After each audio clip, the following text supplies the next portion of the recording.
Hello my friends. It is joyous to be with you. I'm Dr. Rebecca, the Life Joy Coach and author, and if you're just joining us, you are joyously welcome. Please say hello. The comments always make my heart jump with joy.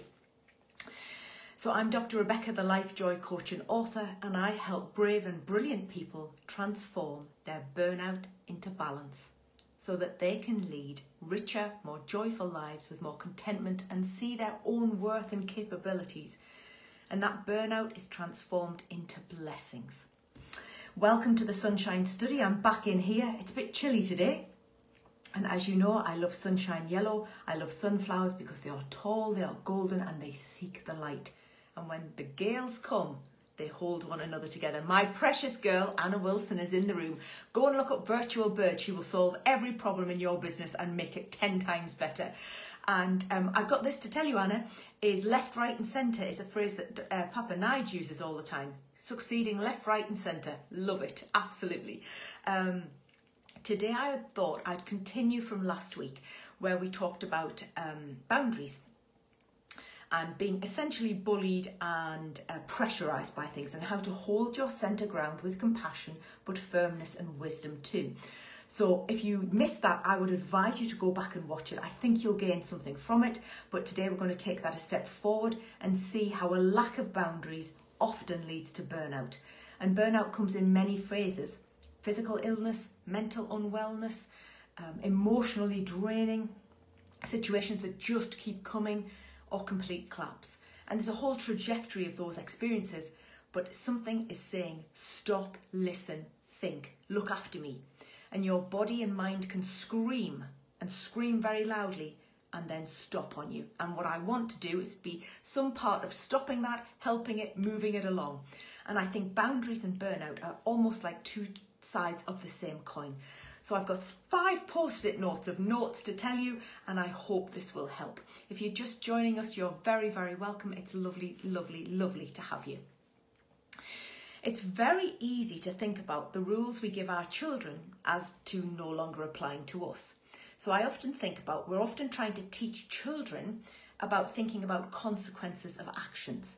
Now, I think we need to remember that too. There are consequences to our thoughts, our words, and our deeds. Now we forget that. Lisa, darling, I've missed you. It's lovely to see you. Lisa, Anna's here. Anna, Lisa is here. How is the Queen? Rachie, wonderful to have you. Rachie, it's lovely. I've missed you loads. I'm just talking about burnout and boundaries, and I think all of you, I hope what this will help. You all help me enormously in so many ways. So I'm just about to say, we often teach our children that about consequences, and trying to stop them, help them think about what the consequences would be of their actions. And normally that's about, you know, naughty behaviour really. How's the Queen, Lise? So I want us to think about that for us, because if we take that back to the height of maturity and wisdom, it's how we think.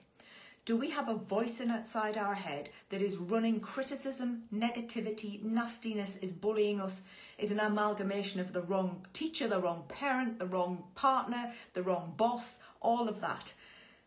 Be aware of that first. How are you thinking? Do you catastrophize everything? Do you think worst case scenario? Do you think worst outcome for people in their behaviours?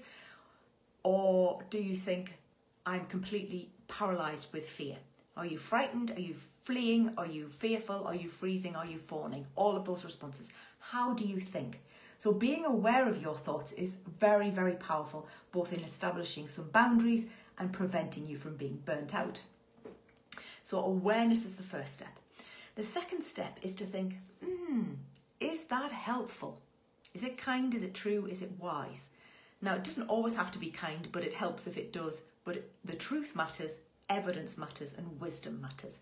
So we have to realise, and I put a post out earlier this week about tips for mental strength, is that we can grow our mental strength. And that's not just about resilience, that's about courage and fortitude. But mental strength doesn't come from running marathons always, it comes from how we think when we're a bit wobbly. So we think, first of all, we're aware. And the second one, we understand that we are our mind managers. And I love that phrase. It took me so long to come up with it. But you regulate what goes on in here. You decide and discern what is worthy of your thinking time. And I heard a lovely psychiatrist say recently, don't believe everything you think. And I think don't believe everything you read. Question, think, analyse. So be aware. Catherine Bennett, it's lovely to see you. Welcome, welcome. We're talking about burnout and boundaries and how the two are connected. If you don't have good boundaries, you are far more likely to be burnt out. So be aware of your thoughts. Be aware whether they're helpful or not. Be aware whether they're yours and that you can manage and control the bad ones and flourish and encourage the good ones. But most importantly, cultivate a wisdom within you, because everybody on here is a wise, fabulous, gracious woman. I am sure of that. So that's about being aware of how you're thinking. That's the first set of boundaries we need. We need to manage that. Manage the boundaries of your own thinking. Then manage the boundaries of your words. Do you use dramatic language? Do you say things are horrific when they're slightly frustrating? And I noticed something the other day. I had a lovely conversation with a stranger outside the co-op until they got unpleasant and started to gossip. And I thought, I'm not having any of this. So I just said, right, thanks, bye, I've got to go. Boom. So I put a boundary in there because I wasn't going to be pulled into unpleasantness. And that has taken years, because I used to get sucked in and then I'd be worried and, there'd be consequences. The drawbridge is up. If we're slipping, I'm not slipping with you. You can't take me down. I've never said, no, never, ever, darling, ever. You just say left, right and centre. So, the business of being mindful of our words. We put boundaries on our words. Now, that's a different thing between being truthful, being authentic, being honest, being open. But I don't like people who are brutally honest that hurt people, or say things like, I speak as I find, or I don't suffer fools gladly, or I'm not being nasty, but. If somebody says that, I think you're about to be vicious. Don't do it. So we regulate our thoughts as wisely and kindly as we can, and we think about what we're saying. It was a skill getting out of that conversation. It was Rebecca Gale. Oh, my darling, go and look at Becca's bound books. Ruthie, it's lovely to have you. We're talking about burnout and boundaries. I think you'll like this. I've had a beautiful morning with wonderful women. I'm just saying, so I was outside the co-op. Does everybody have a little co-op round the corner from them? We love our little co-op. So I was outside the co-op and somebody they were actually discussing the cost of living and how much things cost. And then a young, very beautiful woman sort of walked past us, but she sort of pushed us a bit, but it wasn't rude. It was just, I don't think she saw us.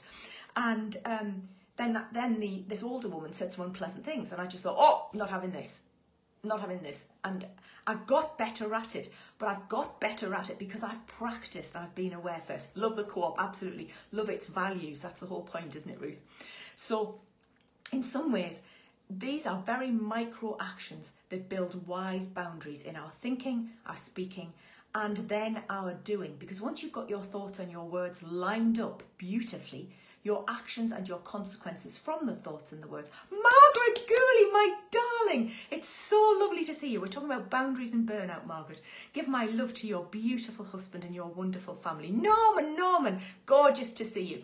Margaret, I'm just going to tell you something that you said to me that was of profound importance in my life.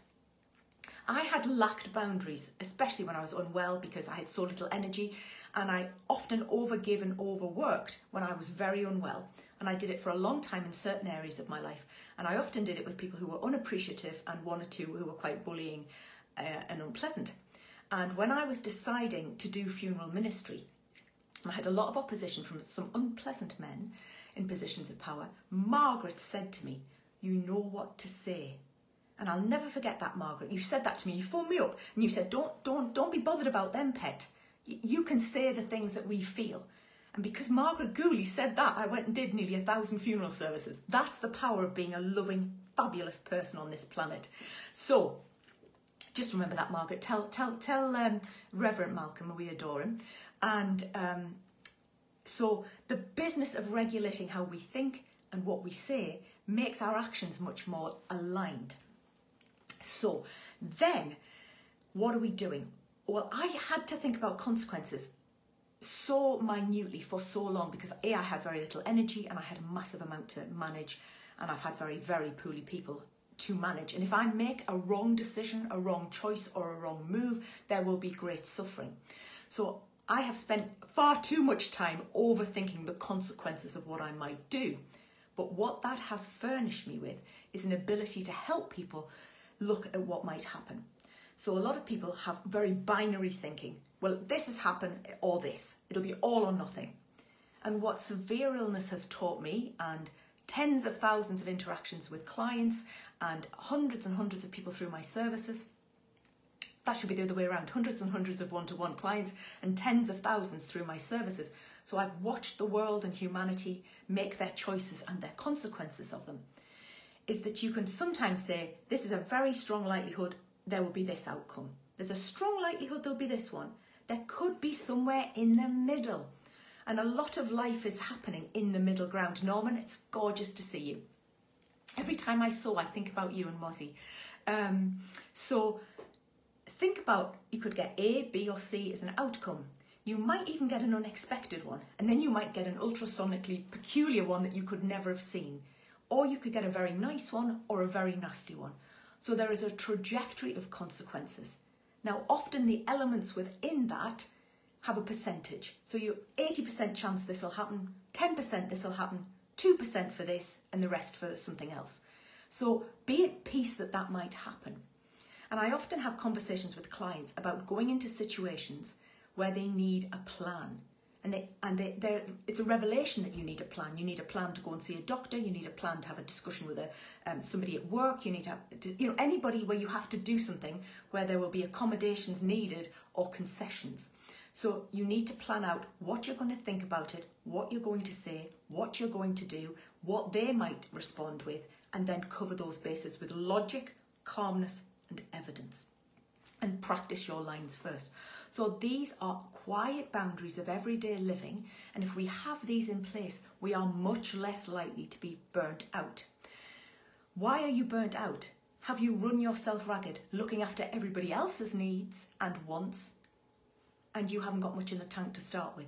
Are you burnt out because you've put other people's wants above your own needs? And you do that for a long time and your tank will run dry.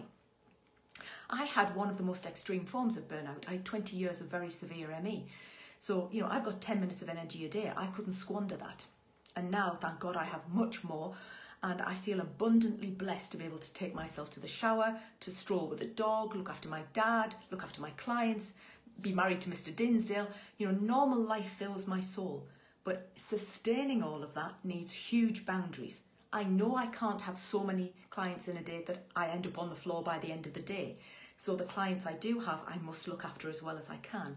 I know I must sleep wisely, drink my water, not have really any sugar, watch my carbs, go to bed early, watch what goes into me in terms of intake, the people around me, the structure, how much I move, what I do. These are all quiet boundaries because as children they're often imposed upon us, and as adults we need them as self-discipline. We take on parental discipline to self-discipline, and when we do that, that in itself is a wise boundary.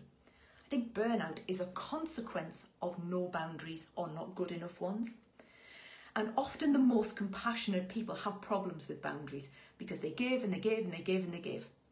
I love that you're a giver. You need to give to the right people at the right times with the right amount. I spent many years chasing after people doing things when they were perfectly fit and well could do, and I would be in bed for a fortnight afterwards, but they needed my help and I had to go.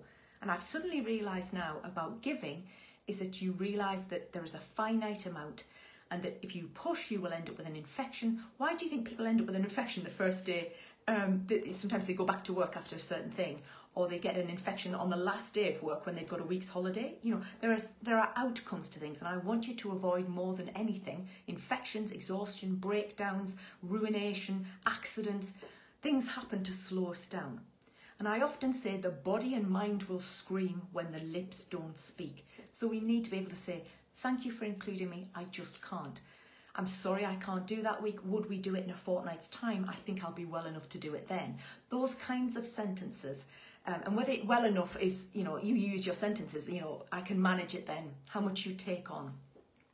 And if you can do that, your compassion deepens and grows because you're more effective. If you're run ragged, you will get nowhere. It's one of the worst things in the world for me to have to ring up and cancel something. But hopefully, Julie, darling, your daddy's here as well. Go and look at Julie's cakes. Julie's scrumptious. They're just works of art. I'm talking about burnout and boundaries, Julie. So if you think about where you're giving and where is it sustainable, because I want us to give, I want us to be joyous, but I want us to be well and balanced. Now, Anna Wilson and I have a chuckle about this phrase, about we just need a little tweak. We need a tweak. And sometimes that means an enormous tweak, but sometimes it just means a little move on the dial to balance things up. And so boundaries are bendy. Of course you need to give when somebody you love is very, very hurt, very, very poorly, very, very unjustly treated. There are times and spaces where you have to be selfless, but that can't be a way of life, and it can't go on forever and ever. There will be consequences. I haven't looked at my notes yet. I've just started. Sorry, I hope this helps. So here's the thing. Some of that overgiving and lack of boundaries comes from a lack of self-worth, that other people are more important than you, their demands are more important, and that it's not all right for you to say no thank you. It really is. I give you permission now. I had a wonderful client last week who said, I've said no to 3 things and the world didn't end. Yes, yes, yes, yes. But say yes to things you want to do, and the world will expand with joy and hope. So I want you to be able to discern between want and need when people ask you to do things. Do you want to do it? Do you need to do it? Is it their want? Is it your need? Think about that difference. Think about also the issue of being a great empath, highly sensitive, but don't let that slip into people pleasing and not being able to defend yourself. And you don't defend yourself with aggression or attack. Your life is not EastEnders. I'm not even going to mention Emmerdale, Anna. Not once. Find me a really tranquil programme and we'll compare them. Country File, that's nice. But empaths need protecting. Remember, you're a tea light, then you're a lantern, then you're a lighthouse. But you can only be a lighthouse because you protect the tea light. Katie, twin, what a joy to have you. Welcome to the Sunshine Study. This is the only room in our house that is not a minimalist room because, it's full of love. So if you think about lacking boundaries, you will get burnt. And I don't want that for you. The kindest, the bravest and the wisest people, if they're to sustain that, need good boundaries.